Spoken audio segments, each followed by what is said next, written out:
अस्सलाम वालेकुम students, welcome to my YouTube channel easy solutions of mathematics.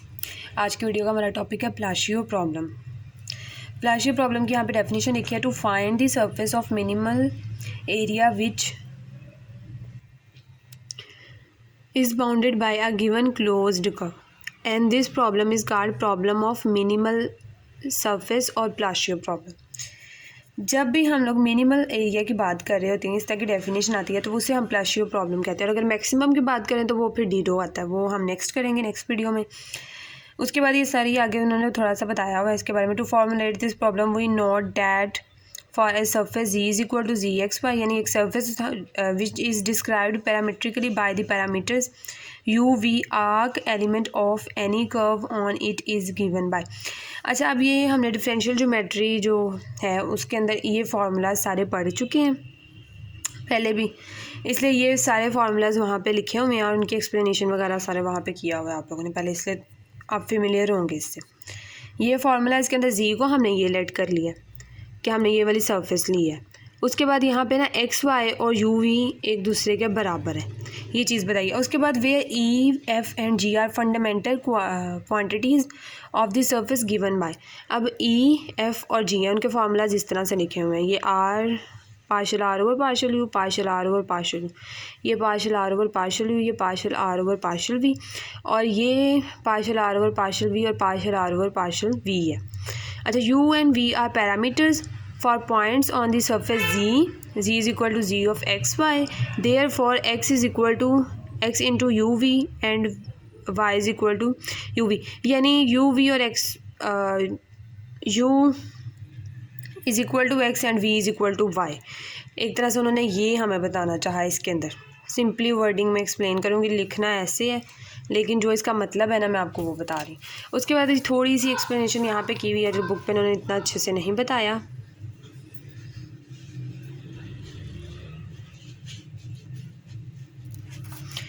वो ये कि देखिए फार्मूला लिखा हुआ है सबसे पहले, ई का फार्मूला ये है, एफ़ का फार्मूला ये है, जी का ये है, मैंने लिख दिया।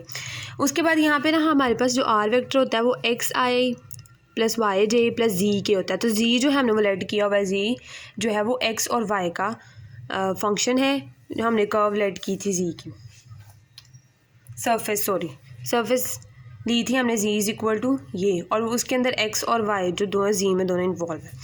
उसके बाद जब हम लोगों ने ई और एफ़ और जी के फार्मूलाज दिए, तो उसके बाद अगर हम लोग इसी आर का विद रिस्पेक्ट टू यू लें पार्शियल डेरिवेटिव, जैसा कि हम लोगों ने पहले यहाँ पे बुक में उन्होंने मेंशन किया हुआ है कि यू एक्स के इक्वल है और वी जो है वो वाई के इक्वल है। तो यू एक्स के इक्वल है तो इसका मतलब है partial r over partial u का मतलब है partial r over partial r over partial x. अब इसके जब हम आर का with respect to u derivative लेंगे यानी with respect to x derivative लेंगे तो ये तो हमारे पास 1 हो जाएगा, ये आई आ जाएगा, तो ये तो वाई है तो इसका तो हमारे पास 0 हो जाएगा। उसके बाद जो जी है, क्योंकि पार्शियल डेरिवेटिव ले रहे हैं तो जी के अंदर क्योंकि दो वैल्यूज़ है एक्स एंड वाई है, तो जब जी का with respect to x derivative लेंगे तो वो हमारे पास जी एक्स आ जाएगा और साथ की आ जाएगा। इस तरह जब हम partial r over partial v is equal to partial r over partial y करेंगे यानी वाई के रिस्पेक्ट से डेरिवेटिव लेंगे तो हमारे पास एक्स वाली टर्म 0 हो जाएगी और यहाँ पे जी वाई आ जाएगा। ये हो गया। उसके बाद हमारे पास क्या था कि ई में इन दोनों को मल्टीप्लाई करवाना था, यानी एक तरह से हमने इस वैल्यू का स्क्वायर लेना। जब इस वाली वैल्यू को इसी वाली के साथ मल्टीप्लाई करवाएंगे, इसका स्क्वायर लेंगे तो 1 का स्क्वायर प्लस, देखा वेक्टर में जो वेक्टर पड़ा मतलब अगर आई है ना, जैसे कि अगर मैं यहाँ पे साइड पे लिख ही देती हूँ, ये मैंने अलग से लिख लिया, दोनों का स्क्वायर था दोनों मल्टीप्लाई। अब जो पहली वाली वैल्यू है यानी वेक्टर में मल्टीप्लिकेशन हम लोग ऐसे ही करते हैं ना कि अगर एक्स के साथ वो कोई वैल्यू पड़ी हुई है तो हमने उसको सॉरी आई के साथ वैल्यू है कोई, यानी आई वाली वैल्यू उसको हमने आई के साथ ही करवाना है, और अगर कोई के वाली है तो के साथ, जे वाली है तो जे वाले के साथ ही करवाएंगे हम। इस तरह से जब इसको इसके साथ मल्टीप्लाई करवाएंगे तो 1 प्लस इसको इसके साथ करवाएंगे तो ये वेक्टर्स ख़त्म होते जाएंगे, क्योंकि जब वेक्टर से मल्टीप्लाई होता है तो वो कांस्टेंट कोई वैल्यू बन जाती है, तो ये ख़त्म कर देंगे हम लोग और ये आएगा जी स्क्वायर एक्स। ये आ गया हमारे पास वैल्यू और वो मैंने यहाँ पे लिखी हुई है। हाँ यहाँ पे स्क्वायर एफ़ की वैल्यू तो हमारे पास हमने यू और वी वाले को मल्टीप्लाई करवाना था, इन दोनों को मल्टीप्लाई करवाना था। जब इन दोनों को मल्टीप्लाई करवाया, क्योंकि ये आई क्या है, इधर आई का कोई नहीं है, तो जब आई जो है वो यानी ज़ीरो पड़ा हुआ है, ज़ीरो के साथ मल्टीप्लाई होगा तो ज़ीरो हो जाएगा। इसी तरह यहाँ पे जे है, इसमें जे नहीं है, तो यहाँ पे जे ज़ीरो होगा। जब ज़ीरो जे के साथ मल्टीप्लाई होगा वो भी ख़त्म। जब ये दोनों आपस में मल्टीप्लाई होंगे तो जी एक्स इंटू जी वाई हमारे पास ये वैल्यू आ जाएगी। उसके बाद जी का लेना है, तो हमने इसका जो है स्क्वायर ले लेना है, बिल्कुल वैसे जैसे हमने ई का लिया, तो हमारे पास ये वैल्यू आ जाएगी। ये देखिए फर्दर सारी आगे वही सारी चीज़ें लिखी हुई हैं। उसके बाद ये भी फार्मूलाज बताए हुए हैं, इसके अंदर यही 2-3 छोटी छोटी चीज़ें थी जो ना समझ आने वाली थी, बाकी सारे बिल्कुल फार्मूलाज याद रखने वाले, देखने वाले हैं। उसके अंदर बताया डी एस जो है वो इस वाली वैल्यूज़ के इक्वल होता है। उसके बाद ये स्मॉल DS1 जो है वो √E/du, और ये जो S2 है ये इसके इक्वल होता है, और ये साइन थीटा आता है। सारी एक्सप्लेनेशन डिफरेंशियल ज्योमेट्री में पड़ी हुई है, आप लोग वहाँ से देख सकते हैं अपनी रिवीजन के लिए। इन दोनों को मल्टीप्लाई किया, ये इधर ये सारी डी वाली वैल्यूज़ बाहर, साइन भी बाहर, यू को भी कांस्टेंट कह लिया, वी को भी कॉस थीटा, यहाँ पे साइन का फार्मूला ले लिया है।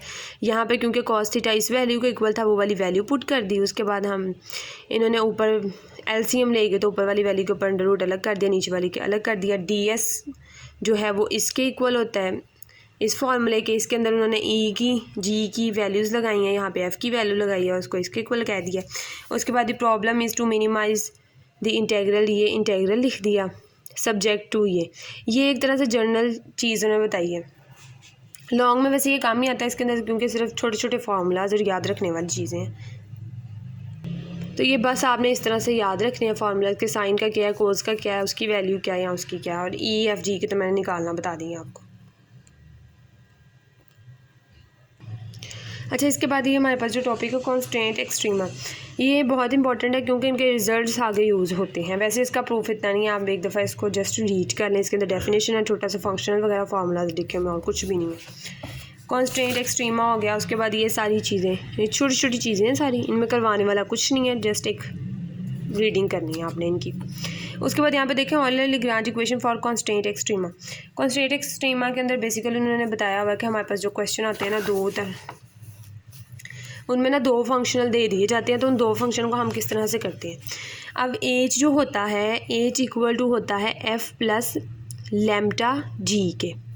तो इस पूरी वैल्यू को यानी F प्लस लैम्डा जी जो है हमारे पास, वो ये पूरी वैल्यू जो है वो एच के इक्वल होती है, और इसकी ऑयलर-लैग्रांज इक्वेशन इस तरह से होती है। तो आगे क्वेश्चंस में ये रिजल्ट्स यूज़ होने हैं।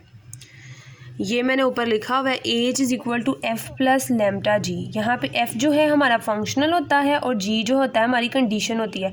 क्वेश्चन इस तरह से आता है कि फंक्शनल F दे देते हैं जो कि सब्जेक्ट टू G होता है, यानी जो वैल्यू हमारी कंडीशन के तौर पे यूज़ हो रही है उसको हम G ले लेते हैं, और पहले वाले जो फंक्शन होता है उसको F ले लेते हैं, और दोनों एच के बराबर होते हैं। उनको हम उसी तरह सॉल्व करते हैं जिस तरह पहले किया करते हैं।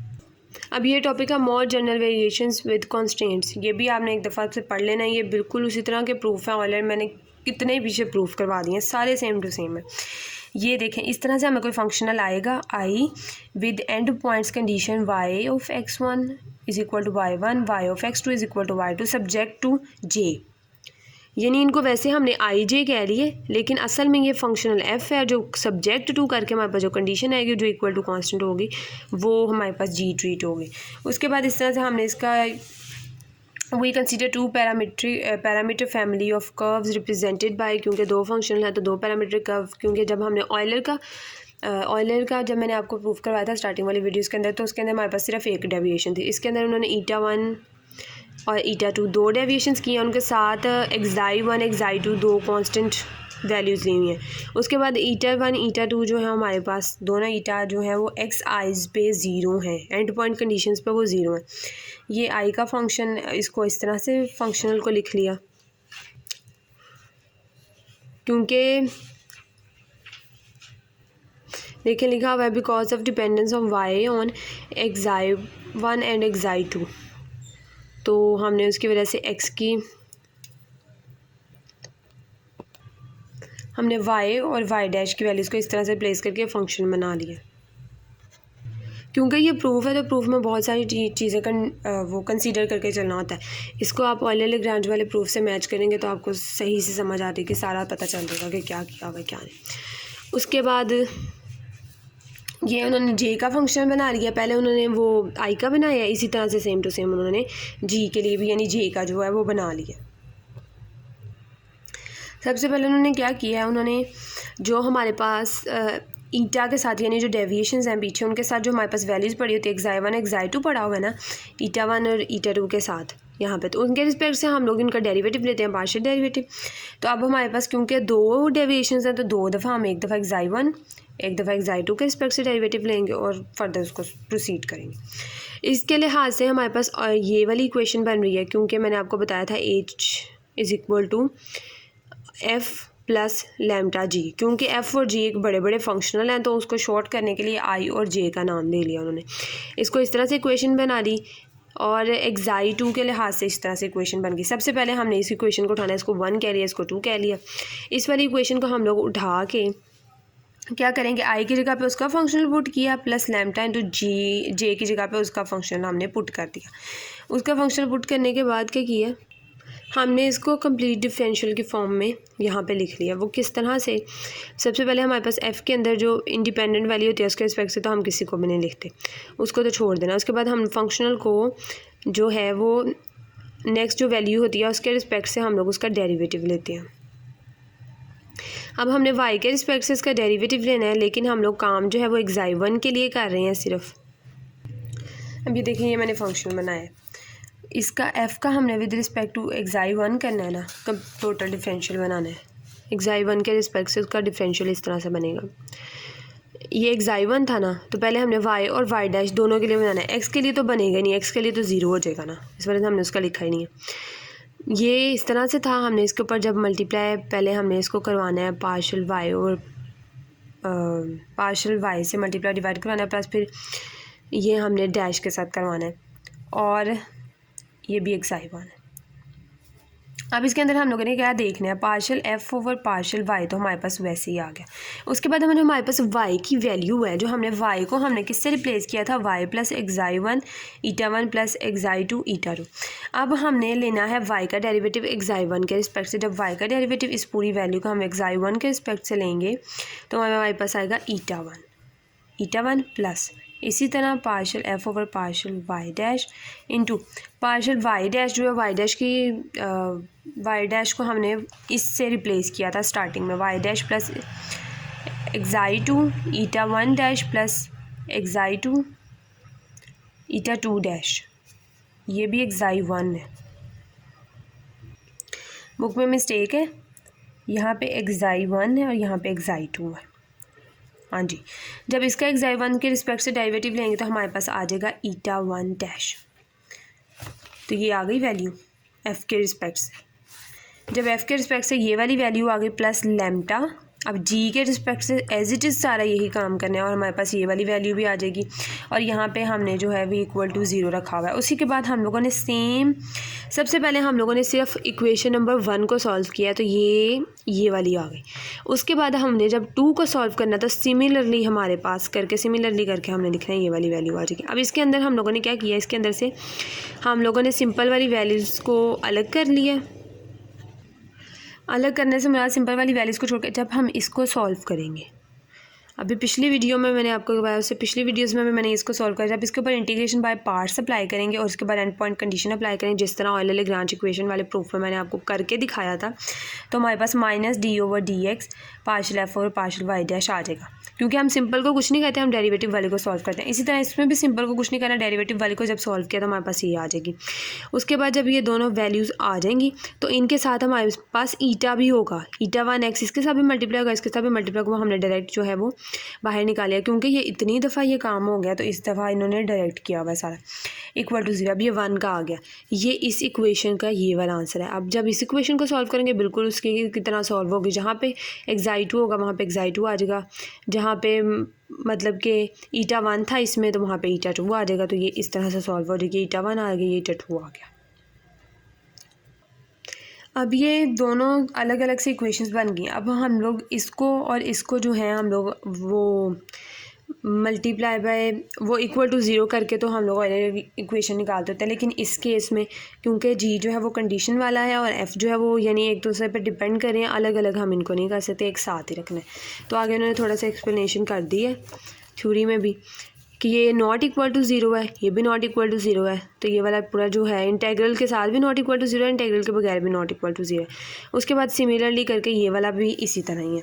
तो उन्होंने सिंपल नीचे एंड पे ना इसको और एफ़ को और जी वाली जो वैल्यूज़ है ना उनको जर्नल करके लिख के तो उन्होंने कह दिया ये एज, यानी जो एफ़ जो है वो एज जो है वो किसके इक्वल है, H is equal to F plus lambda G के इक्वल है, एफ़ और जी। तो ये एफ़ और ये जी है, तो उन्होंने इकट्ठा करके जब इसको इस तरह लिखा है तो which is the already Lagrange equation for h is equal to F plus lambda g with the end point conditions. ये आप इसको ध्यान से स्टेप्स को देखेंगे और ये अंदर वाली थ्योरी पढ़ेंगे तो आपको बिल्कुल समझ आ जाएगी। फिर भी कोई क्वेश्चन हो तो कमेंट सेक्शन में पूछ सकते हैं। अगर आपने मेरे चैनल को सब्सक्राइब नहीं किया तो प्लीज़ मेरे चैनल को सब्सक्राइब करें और अपने फ्रेंड्स के साथ मेरी वीडियोज़ को ज़्यादा से ज़्यादा शेयर करें। वीडियो पसंद आए तो प्लीज़ लाइक करें। Thank you so much.